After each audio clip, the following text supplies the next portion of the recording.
যে ছেলেটা 2019 সালে টাকার অভাবে দুদিন দুরাত না খেয়েছিল, যে ছেলেটা টাকার অভাবে অর্থাৎ চিকিৎসার অভাবে নিজের দাদাকে দুনিয়া ছেড়ে যেতে দেখতে হয়েছে, নিজের মাকে 500 টাকার জন্য ভাসুরের পা ধরতে হয়েছে, মাঠ ভর্তি বাজারে একটা ধনী মেয়েকে ভালোবাসার জন্য চর খেতে হয়েছে, সেই ছেলেটা আজকে বং মিডিয়া হয়েছে। আজকে সেই ছেলেটাকে অনেকেই বলে সেলিব্রিটি। কোনো প্রোগ্রামে গেলে পুলিশ গার্ড দেয়, রাস্তায় ঘাটে হাজারো লোক ভালোবাসে, যে মানুষগুলো অপমান করত সেই মানুষগুলো দেখা করার জন্য অনেক আগ্রহ দেখায়। এতদিন ধরে আমার জীবন কাহিনী অনেক ভিডিওতে দেখেছেন, অনেকেই ফেক নিউজ দিয়েছে, অনেকেই কিছু জিনিস রিয়েল বলেছে। আজকে নিজের মুখ থেকে আমার জীবন কাহিনী নিয়ে চলে আসি, কেননা তোমাদের ভালোবাসা 20 লক্ষ লোকের সদস্য হয়েছে আমাদের বং মিডিয়া ফেসবুক পেজে। ইউটিউব চ্যানেল তো আছে, ইনস্টাগ্রাম আছে, সাথে আরো পেজ আছে এবং ইউটিউব চ্যানেল 2-3টা আছে। মোটামুটি 30 লাখ লোকের ভালোবাসা পাই, মানে 30 লাখ ফলোয়ার। কিন্তু দেখুন, আমি সাদামাটা গ্রামে হাওয়াই চটি পরে ভিডিও বানাচ্ছি, এখনো ঠিক সেভাবেই চলাফেরা করি, নিজের থাকে বিভিন্ন মানুষের সাথে কথা বলি। জীবনে অনেক বাধা এসেছে, অনেক মানুষ আমাকে নিচে ফেলে দেওয়ার জন্য চেষ্টা করেছে, কিন্তু দেখুন আমি কখনোই কারো সামনে মুখের ওপর কথা বলতে শিখিনি, কথা বলিনি। চলুন এই ভাইটার আজকে জীবন গল্প শোনা যাক। আমার নাম উজ্জ্বল বর্মন, একটাই নাম। যখন আমি প্রাইমারি স্কুলে পড়ি তখন আমি স্কুল টপার ছিলাম, না কোনো ভালো টিউশন ছিল, না কোনো বড় শিক্ষা ব্যবস্থা, কিন্তু আমার মা বাবা যেভাবে আমাকে হেল্প করেছে তাতেই যথেষ্ট প্রাইমারি স্কুলে ফার্স্ট হওয়ার জন্য। ক্লাস 6-7 যখনই আমার ক্লাস উত্তীর্ণ হয় তখনই আমি খচ্চর হয়ে যাই।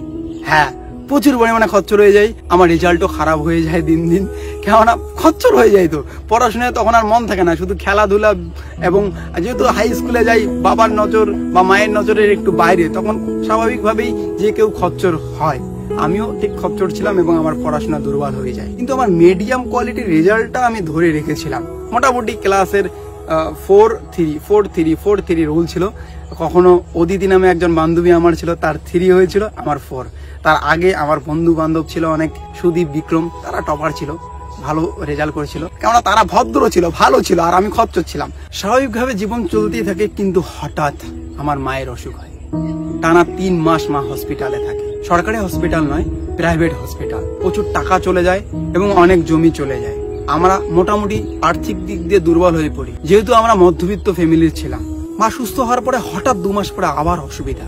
তারপর 15 দিন পর, 1 দিন পর, 3 দিন পর, টানা 1 থেকে 1.5 বছর আমাদের বাড়িতে অ্যাম্বুলেন্স এসেছিল। আমার চোখের দেখা একটা বছরে মিনিমাম 70 থেকে 80 দিন অ্যাম্বুলেন্স এসেছিল। মানে বুঝতে পারছেন সেই সময় পরিস্থিতিতে কিরকম ছিল। আর একটা সময় মা মারা যায়। হ্যাঁ, সৎকার করার জন্য চাংদোলাও রেডি করে।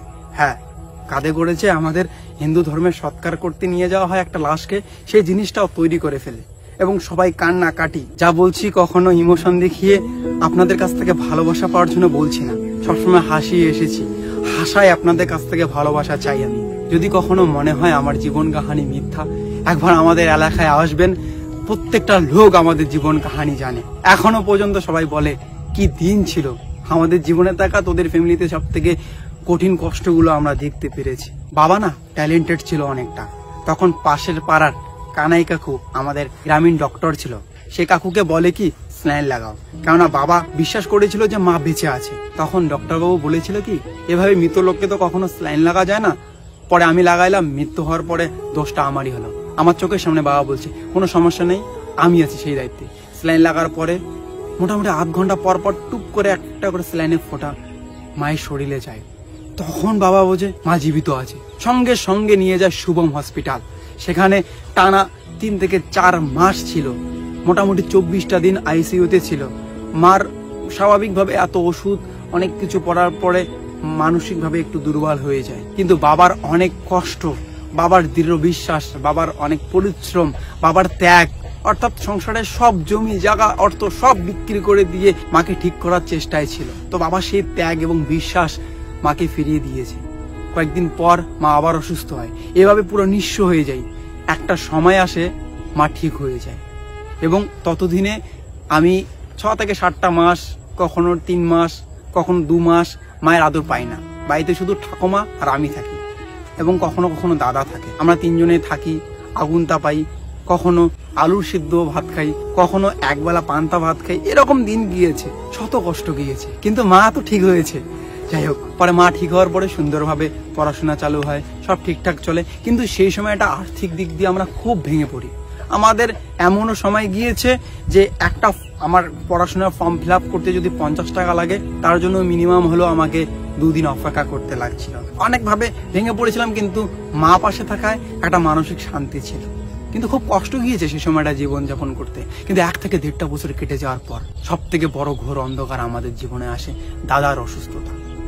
সংসারে কিচ্ছু নেই, একদম কষ্ট করে চলে তেল আনতে পন্থা ফুরায় 2016 সালে দাঁড়িয়ে। তারপরেও বাবা শেষ আমাদের 1 থেকে 1.5 বিঘা জমি ছিল, সেটা বিক্রি করলো। আরো কিছু বাঁশ ঝাড় গাছ এগুলো ছিল, সেগুলো বিক্রি করে বাবা দাদার চিকিৎসা শুরু করলো।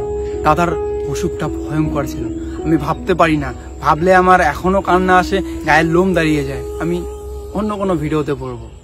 কিন্তু দাদা কোনোভাবেই ঠিক হচ্ছে না। একদিন ঠিক হয়, ঠিক সেম মায়ের মতো 2 মাস পরে আবার অসুস্থ হয়ে যায়।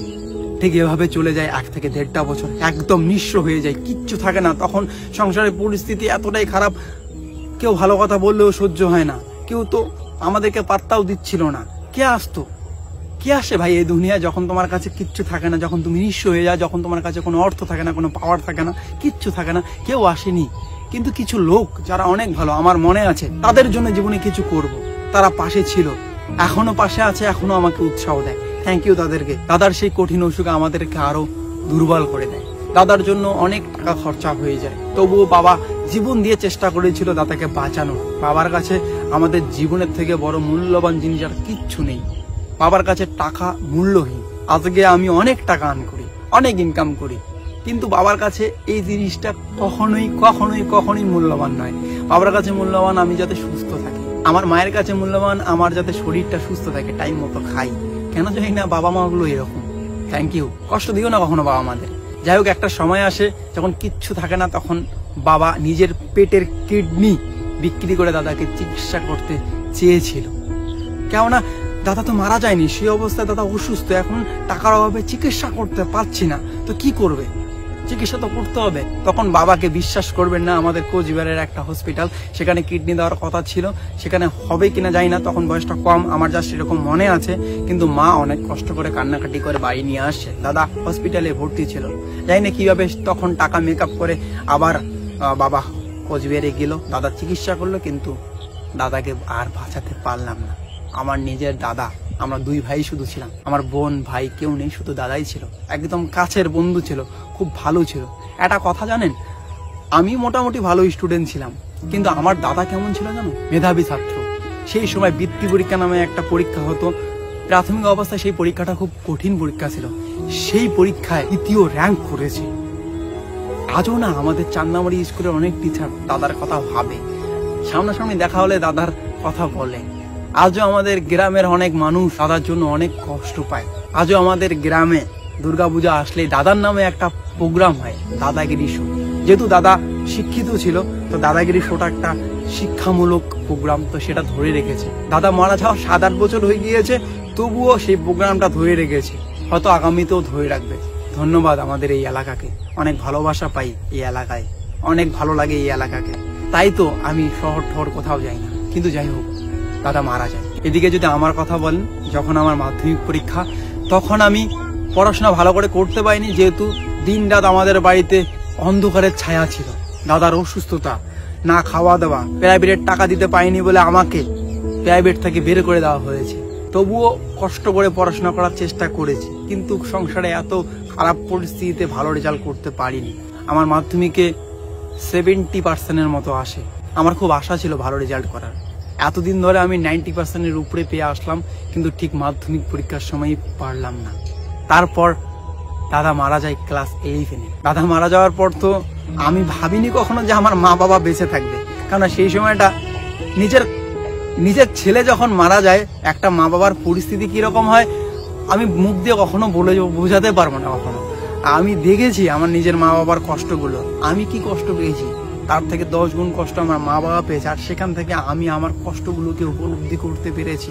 এতটাই আঘাত, মানুষের অবহেলা, যখন কিচ্ছু থাকে না মানুষ অবশ্যই অবহেলা করে, এটা স্বাভাবিক, সেটাকে অ্যাকসেপ্ট করে চলতে হবে। এটার জন্য ভেবে ডিপ্রেসড হয়ে গিয়ে নিজের কাজকে স্টপ কখনোই করা যাবে না, সেটা বোকামি হবে এবং তুমি আর জীবনে কিচ্ছু তাহলে করতে পারবে না।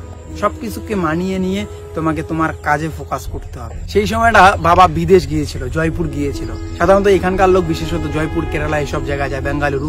তো জয়পুর গিয়েছিল। জয়পুর যাওয়ার আগে আমাদের তো ওই ঝেঁসার বেড়া যাকে বলা চলে, ওই বাঁশের বেড়া, পাটকাঠির বেড়া ছিল, তো সেগুলো দিয়ে জল আসে বৃষ্টি আসলে, সেগুলো বন্ধ করে গিয়েছিল। কিন্তু একটু বেশি ঝড় আসলেই জল টল পড়তো।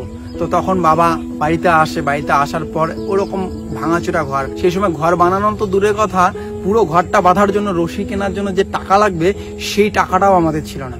তখন ঝড় তুফানের সময় বাবা আমাদের পাশের বাড়িতে নিয়ে যেত। আমার একজন প্রাণের ভাই সৌগত, তাদের বাড়িতে গিয়ে ঝড় তুফান আসলে আমরা থাকতাম, তারাও আমাদের ভালোবেসে ঠাই দিত।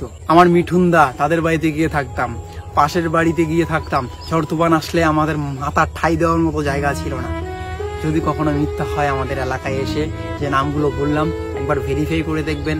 এই সব কঠিন কাহিনী আমার জীবনে ঘটে গিয়েছে, এগুলো বিশ্বাস করার মতো না, কিন্তু অবিশ্বাসকর ঘটনা, অবিশ্বাসকর কষ্ট এই উজ্জ্বল ভাইয়ের জীবনে হয়েছে, সব রিয়েল বলতেছি। যাই হোক, জীবনে যখন দাদা চলে যায়, সংসারের পরিস্থিতি তো শেষ হয়ে যায়। আমাদের মা বাবা মানসিক দুর্বল হয়ে পড়ে, বাবা কোনো কাজ করে না, কিচ্ছু নেই আমাদের বেঁচে থাকার মতো, সকালে ভাত খেলে বিকালে ভাত খাওয়ার মতো সেই টাকা বা অর্থ বা চাল ছিল না, এরকম একটা পরিস্থিতি গিয়েছে আমাদের। থাকছে সব। আজকে সেই উজ্জ্বল ভাই 0 থেকে 100-তে বং মিডিয়া, এত বড় ইউটিউবার, অনেকে সেলিব্রিটি বলে, এই জায়গাটা পেলাম কিভাবে, এই জায়গাটা বানালাম কিভাবে, সেই গল্প নিয়ে আলোচনা করা যাক।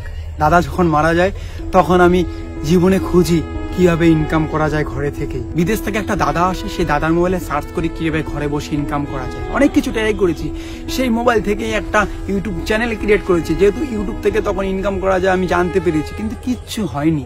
আমি সেই সময় রাজাহাট নামক একটা জায়গায় 120 টাকার হাজিরা করেছি। গরুর গোবর এই জমি থেকে ওই জমিতে নিয়ে গিয়েছি, কাঁধে করে আমি ধান নিয়ে গিয়েছি, মানুষের তামাক গিরেছি, এরকম ধরনের অনেক হাজিরা কাজ করেছি আমি, কসম সে রিয়েল। তারপর বাবা মা আমাকে ছাড়াও থাকতে পারে না, যেহেতু একটা ছেলেকে হারিয়েছে আর একটা ছেলের ভয় পায়। আমাকে বলে যতই কষ্ট হোক বাবা তুই পড়াশোনা কর। আমি আবার পড়াশোনায় মন দিই, কিন্তু পড়াশোনায় মন বসে না। কেন পড়াশোনা করবো কিভাবে, একটু তো প্রাইভেট বা কোনো কারো হেল্প লাগবে। তো প্রাইভেট পড়তে গেলে যদি টাকা দিতে না পারি, সেখান থেকে আমাকে কেউ একজন বের করে দেয়। হ্যাঁ সত্যি। তারপর কি হলো, আমি নিজে পড়াশোনা করা চালু করলাম, তার পাশাপাশি আমি ইউটিউব চ্যানেল ক্রিয়েট করলাম, সেখানে আমি একের পর এক ভিডিও আপলোড করি। আর তার পাশাপাশি একটা মেয়ের সঙ্গে আমি রিলেশনে ছিলাম।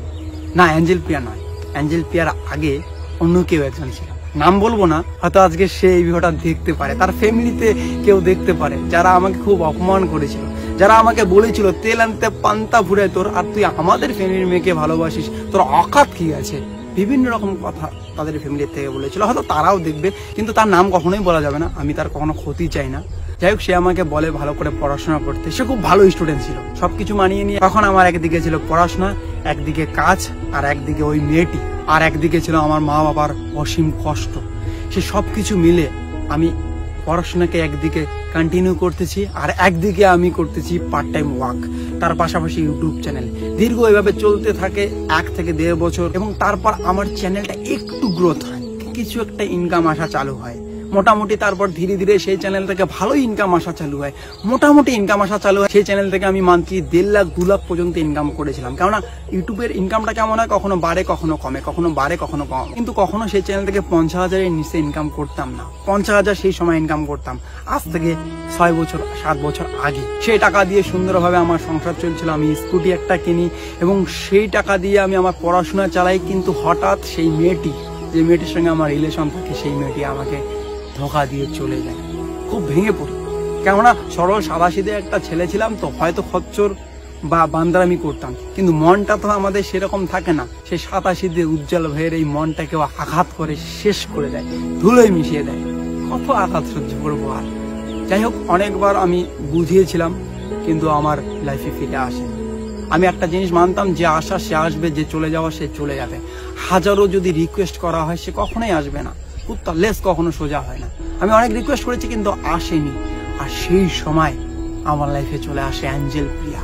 That's the good point, she was my lucky girl. সেই সময় মোটামুটি আমার একটা ভালো ব্যাংক ব্যালেন্স হয়ে যায়, আমি নিজের টাকায় বাড়ি করি, গাড়ি করি, মোটামুটি একটা ব্যাংক ব্যালেন্স আমি তৈরি করে ফেলি। তখন যদি বলা চলে, এরকম গাড়ি আমি 3টা কিনতে পারতাম, এরকম একটা ব্যাংক ব্যালেন্স ছিল। এবং সেই টাকাটা আমি বড় কোনো জায়গায় কাজে লাগাতে চেয়েছিলাম, কেননা জীবনে এত আঘাত পেয়েছে, আমাকে বড় কিছু করতেই হবে। এবং তার পাশাপাশি আইডিয়া আছে, আরে যদি বড় ইউটিউবার হতে পারি, টেকনিক্যাল ইউটিউব অনেক দিন চেষ্টা করলাম কিন্তু বড় হতে পারলাম না, কিন্তু আমি অন্যভাবে যদি বড় ইউটিউবার হতে পারি, আমার ভিতরে আবার একটা ক্রিয়েটিভিটি ছিল অ্যাক্টিং করা। আমি ছোট থেকে আবার বিভিন্ন জায়গায় অ্যাক্টিং করতাম, বিভিন্ন ফাংশন, বিভিন্ন জায়গায় অ্যাক্টিং করতাম। তো আমি সেই ক্রিয়েটিভিটির মাধ্যমে হয়তো আমি অনেক বড় হতে পারবো। যাই হোক, তখন আমি শুরু করলাম কমেডি ইউটিউবার হওয়ার জন্য চেষ্টা। তখন আমি আরেকটা চ্যানেল খুললাম যেখানে মোটিভেশনাল ভিডিও আপলোড করবো। নিজের লাইফে এত জিনিস ঘটে গিয়েছে না, মোটিভেট হওয়ার খুব ইচ্ছা ছিল, মানে মোটিভেশনাল স্পিকার হওয়ার। যাই হোক, তারপরে আমি যখন মোটিভেশনাল চ্যানেল খুলি সেখানেও কিছু হয় না, তারপর আমি নিউজ চ্যানেল খুলি সেখানেও কিছু হয় না, তারপরে আমি ভালোবাসার পোয়েম চ্যানেল খুলি, সেসব ভিডিও আমার চ্যানেলে একদম শেষের দিকে দেখবেন আছে, একটা করে রেখেছি। যাই হোক, সেগুলো থেকে মনে পড়বে যে আমি সব ট্রাই করতাম, তো সেগুলো দিয়ে কিছু হয়নি। তারপরে একদিন আমার অ্যাঞ্জেল পিয়ার সঙ্গে একটা রিয়েল কল আমি আপলোড করলাম। রিয়েল কল বলতে কি, সেই মুহূর্তে না আমার এমন একটা পরিস্থিতি হয়েছে, সেই মেয়েটা যখন আমাকে ধোকা দিয়ে গেল, অ্যাঞ্জেল পিয়া আসছে, তারপরেও না তাকে ঠিকভাবে অ্যাকসেপ্ট করতে পারছিলাম না।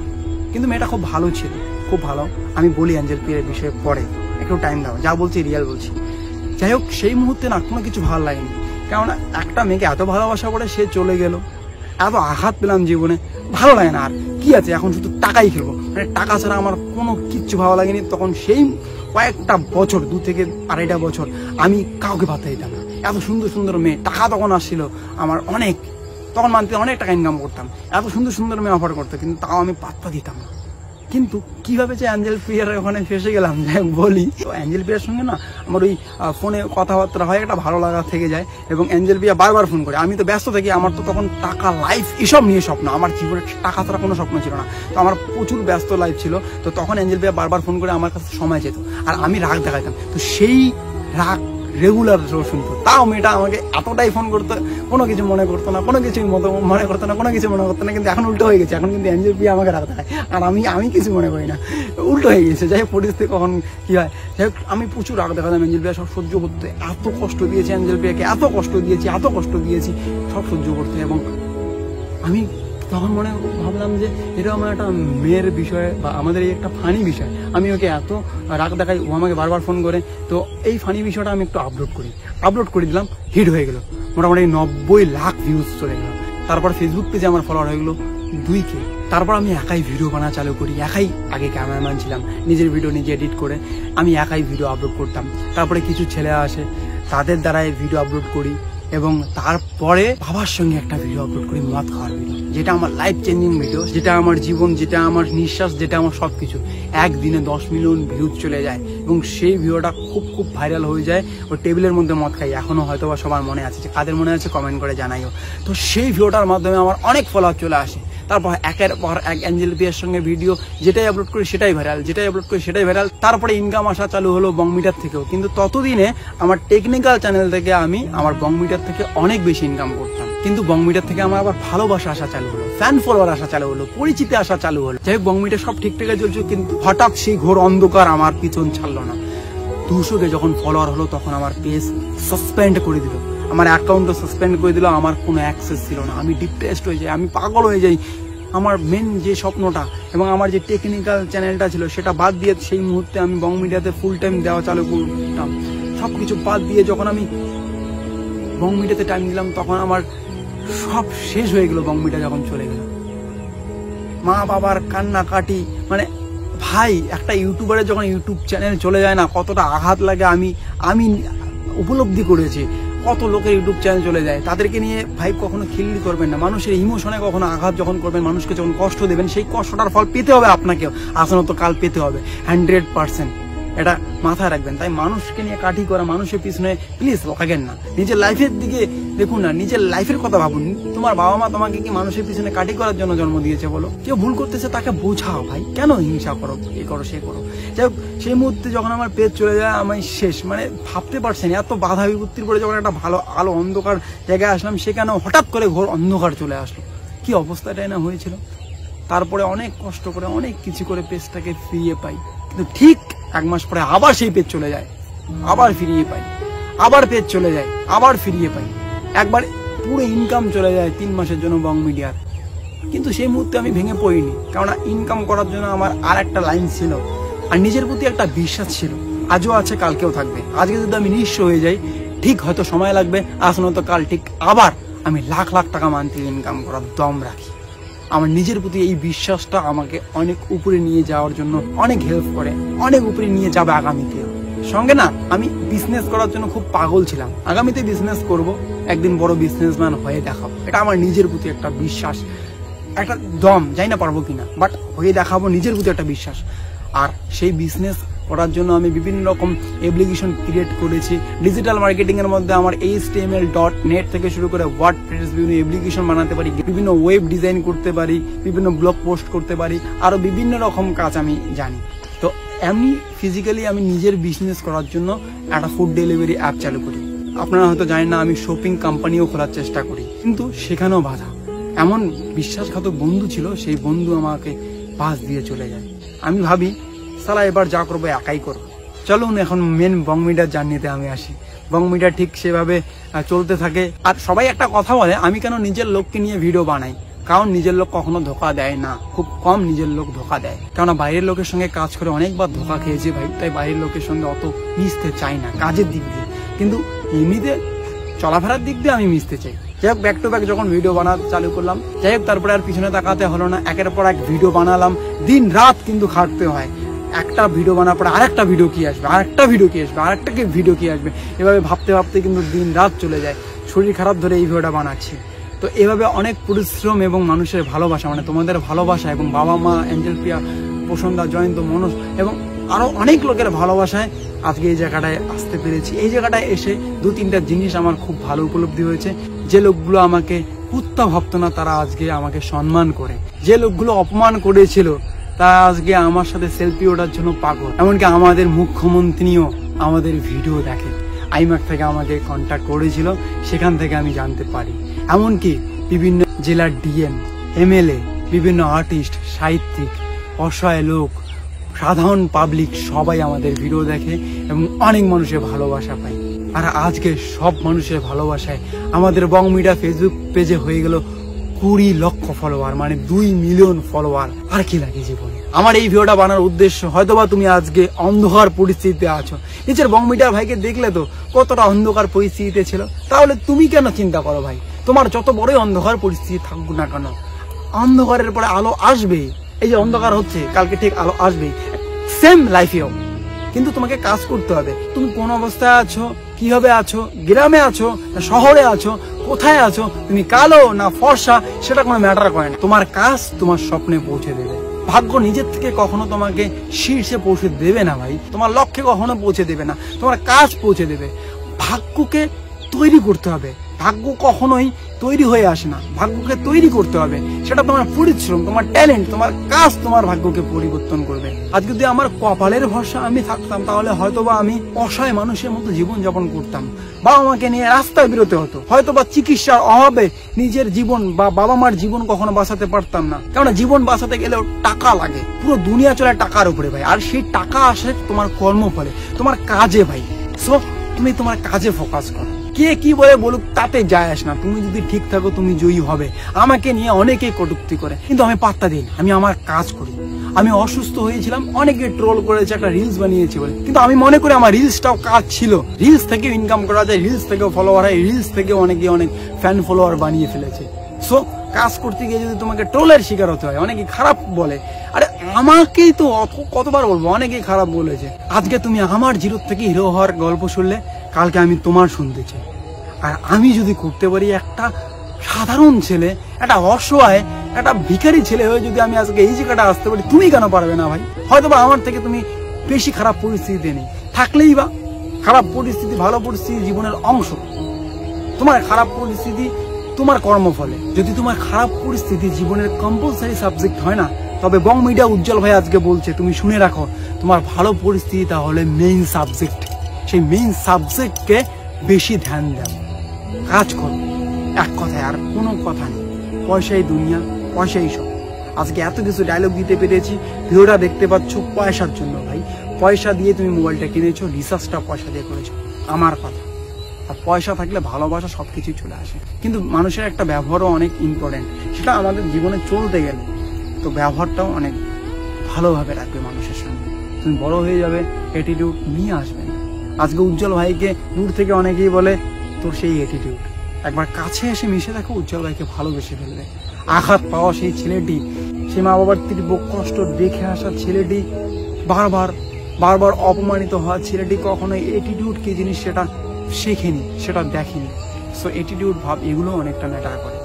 যাই হোক, থ্যাংক ইউ ফর 2 মিলিয়ন। 2 মিলিয়নের জন্য অনেক ভালোবাসা। এটাই আমার 2 মিলিয়নের স্পেশাল ভিডিও, আর আলাদা কোনো ভিডিও আসবে না। 2 মিলিয়নের জন্য অনেক ভালোবাসা। বহুদূর যেতে হবে। Next target 5 million. ভালো থেকো, সুস্থ থেকো। আজকে আমার জীবন কাহিনী শুনলে কালকে তোমার শুনতে চাই। Love you.